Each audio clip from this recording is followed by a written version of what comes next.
everyone, welcome back to my channel. It's Ashley. You're at Ashley Broken Chains. If you guys are new to my channel, please check out all of the other videos that I have. I pretty much talk about motivation, how to get yourself up and ready for this new year, and a lot of confidence. Today's video is going to be a little bit different.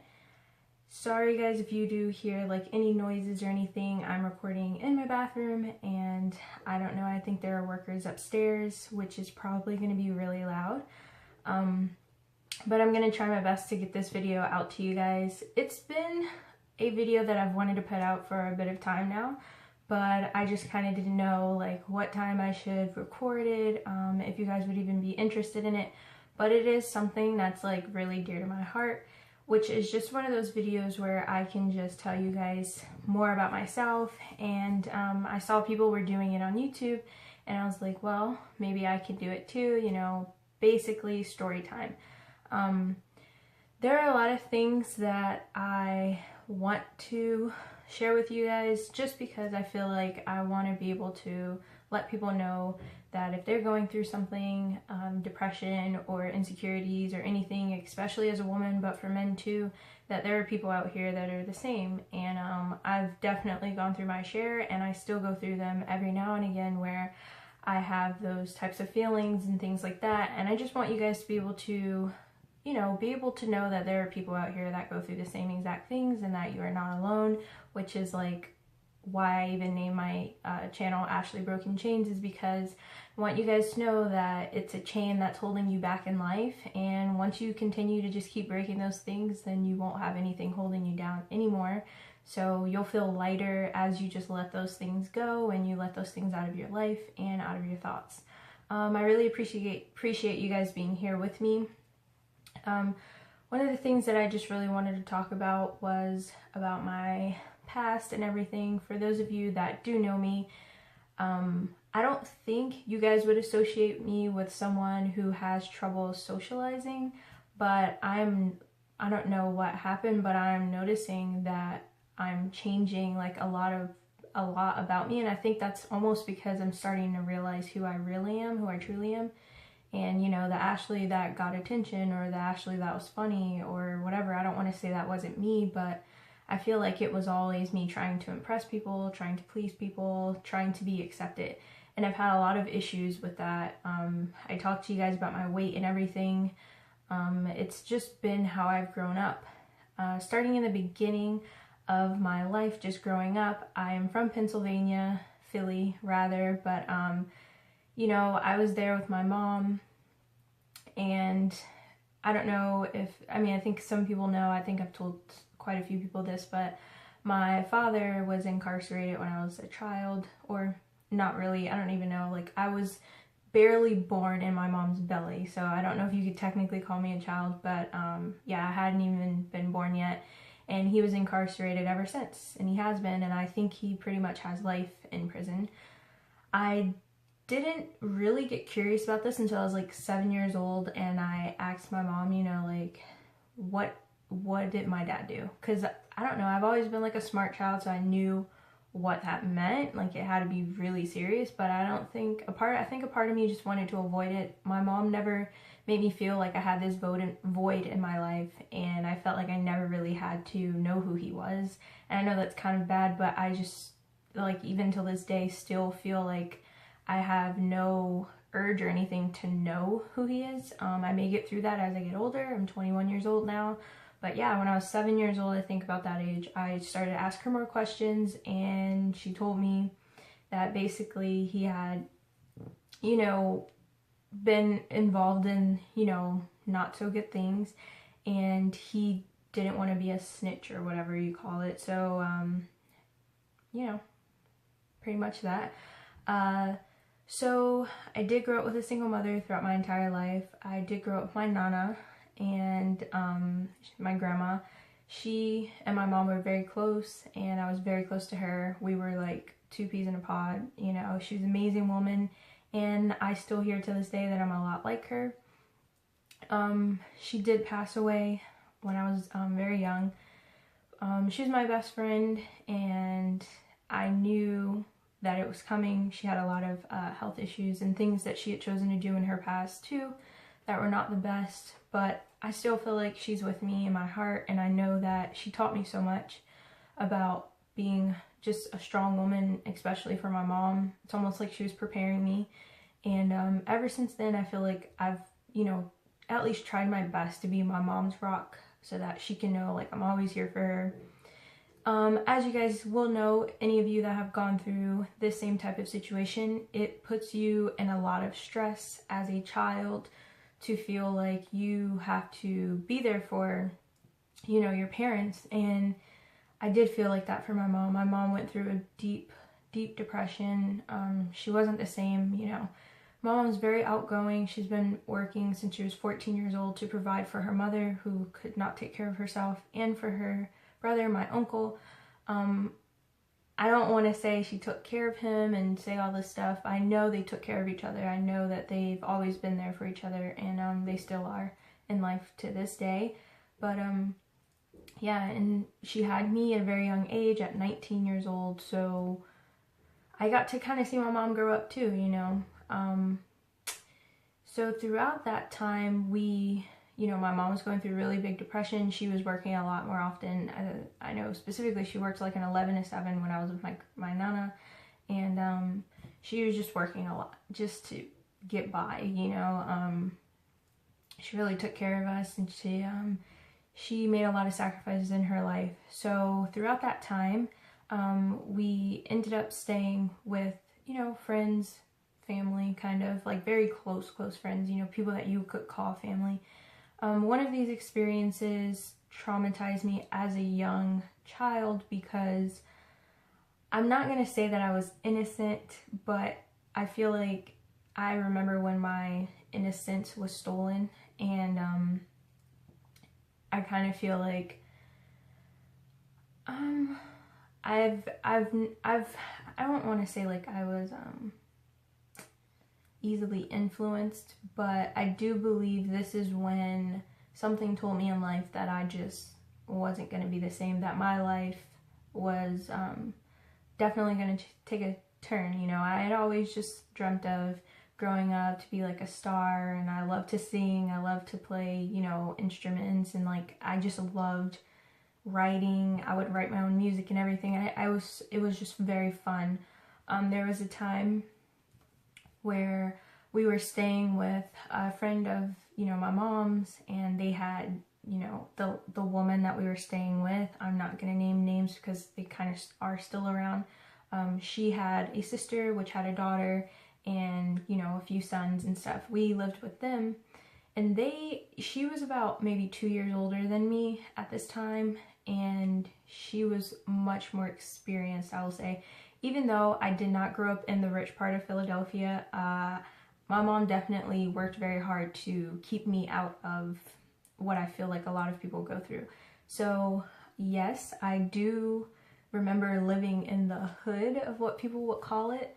For example, there were crackheads where we stayed, like walking around. You know, there was a lot of danger around us, but I promise you, my mom did such a good job that those things, I don't know, like she built my mindset, and it never tore me down. I never felt like I was gonna stay where I was. I never felt like we lived badly. My mom was very, like, she was a very strong woman, so still to this day I can't play like pity. Like I don't really recall the hood honestly, because my mom, she really did such a good job, and she kept my head in books, and she kept me very smart, very outgoing. Yeah, so I was always different from every other child. I just remember I never really fit in naturally, and when I did fit in, it was kind of weird because I would just kind of like follow behind what everybody else was doing, in a way of like knowing that certain things I would draw the line of, I don't want to do this. But yeah, so this situation particularly, I was living with them, and this young girl, which I'm not going to say her name, she was very influential because my mom, like I said, she was working all the time, so she was not always there at all. And then when she was home, there were errands that needed to get done. She needed to go grocery shopping, or we needed to go get a few things for school or something.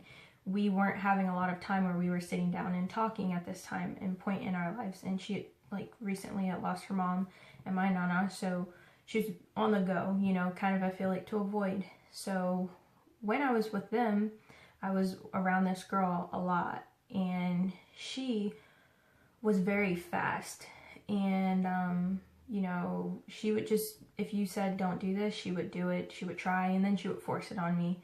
So I'm not going to be in specific detail, but there are a lot of things, traumatizing things that she did force me into at a young age, and I remember wanting to talk to my mom about it, but feeling like, you know, my mom is under so much stress, and like I said, I was very smart. I knew that if I would tell her, she would get stressed out and she would want to move. My mom definitely put my security, my safety first, and she would have never wanted to stay, but I knew that if we would have moved or, you know, made a big change, that we wouldn't have a place to stay. So I kind of just was like, if I put my mom in that situation, she's not going to be okay. You know, I can deal with this. Like, I felt like I could do it. I felt like it wouldn't be much longer until my mom saved up enough to get her own place. And I just wanted to be really strong for my mom. My mom would talk to me a lot. Like, she would sit me down and she would, you know, kind of like talk to me about things. And I always gave her advice, like as a young girl, literally.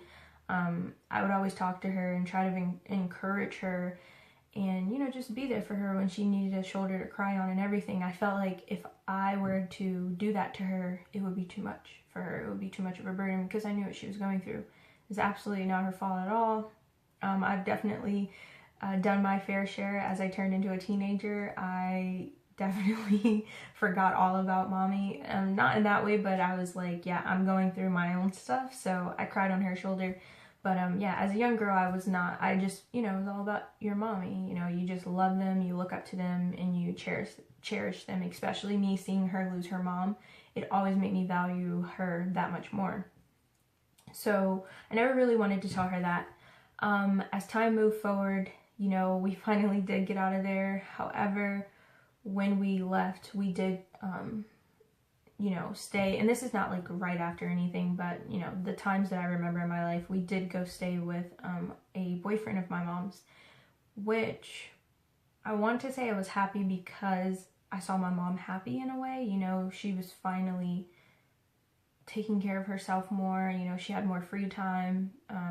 I like to see that, and I liked to know that, you know, I had my mom back. So we would go out, we would go shopping all the time. We went to the mall, and in Philadelphia's mall, it's awesome because it has, like, you know, the movie theater, you have like food courts, but not really, like you have kind of like mini restaurants inside of there, and you have the clothing store, and then it's kind of like a mini Dave and Buster's in there that I used to go to all the time and like play the arcade games, and it was so fun. And we would always get the same stuff, like cinnamon pretzels with cream cheese on the side, water ice, everything. Like, I just loved it. So we started to have a lot more fun.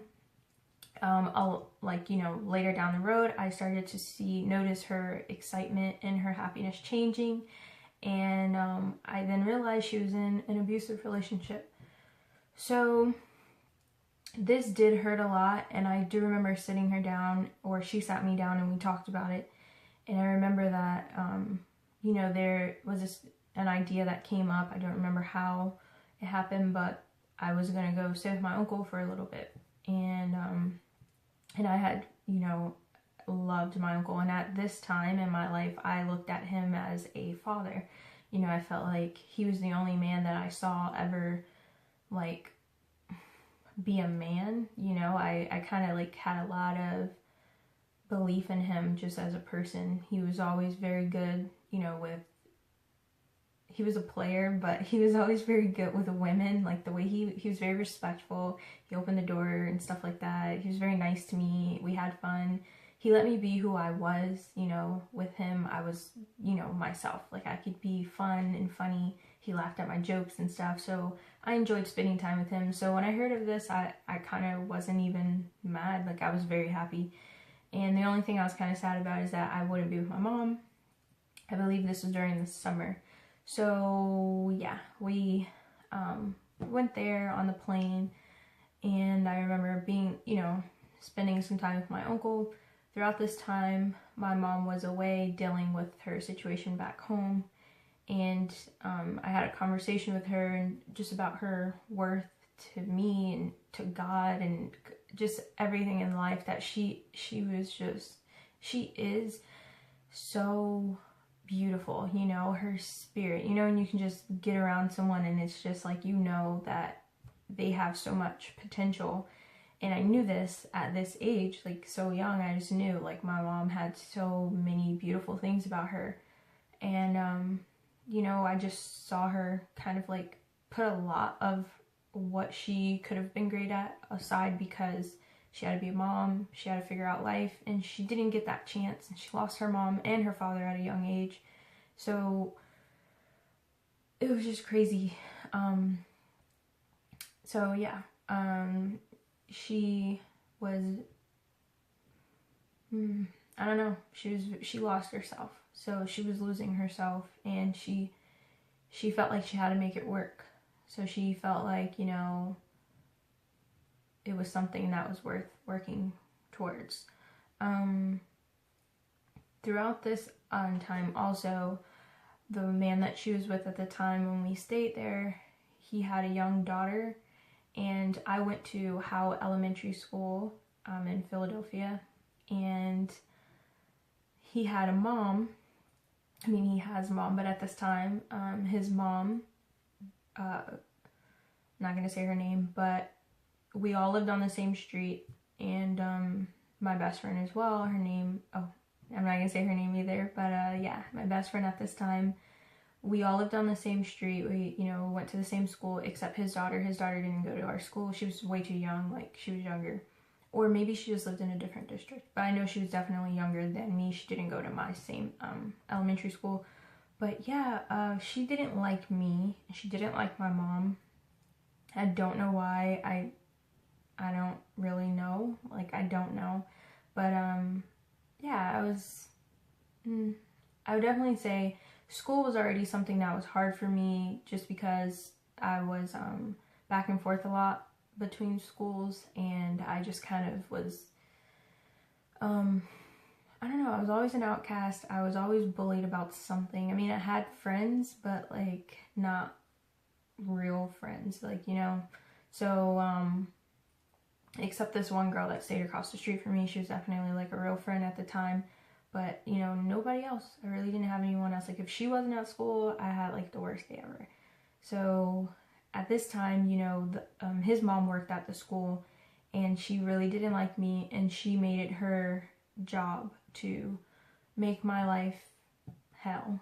I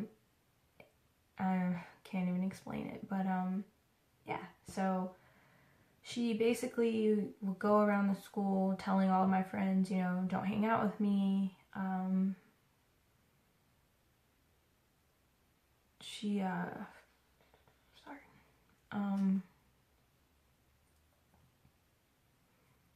She basically would tell, you know, people lies about me.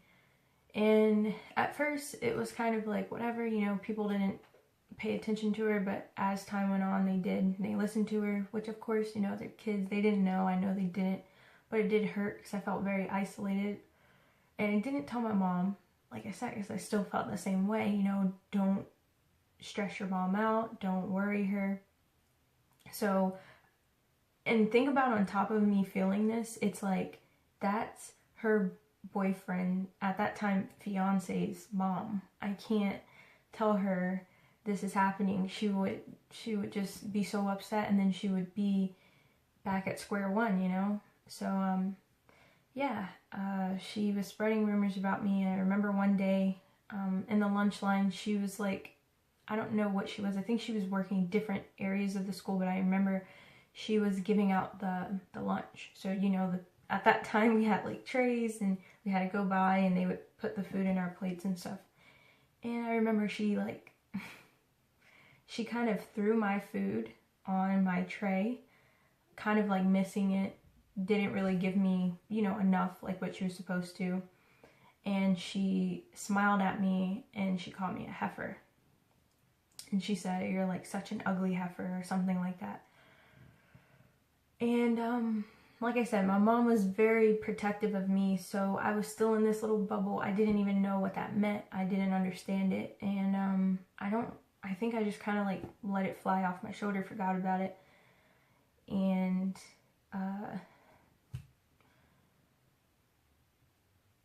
she basically, after she saw that wasn't bothering me as much, I'm not going to say it wasn't bothering me, but I just kind of learned to not show her. She started doing worse things, so she started spreading around the school that I was like taking advantage of her granddaughter.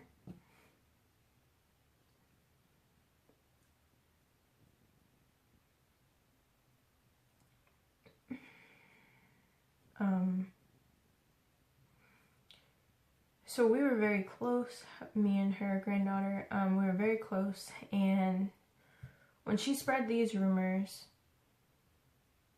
it didn't just get to the kids, it started to get to the teachers, and it was a really, really big deal. So there were like, you know, times where I remember my mom having to come to the school at this point because she found out. And I think the way it came up was me and my mom were just talking, and, you know, we were very close, you know, so I could talk to my mom about anything.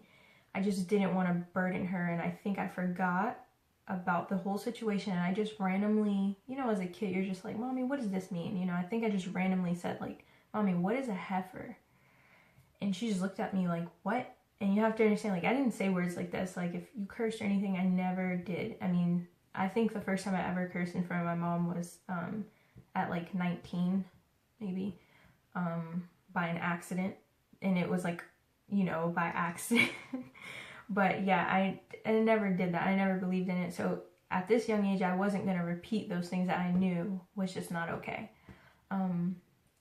So I think that's how it came up, and she was just so surprised, and she's just like, what are you talking about? Like, who said that? Who, you know, showed you this word or whatever it was? And I remember just being like, oh my God, like, I think I just told on myself, you know, I don't want to get that situation going. I don't want to feed that, because I knew was very protective. She's very, like, I don't want to call her crazy, but she is very defensive and protective over her loved ones. And I was just like, oh my God, it's just messed up.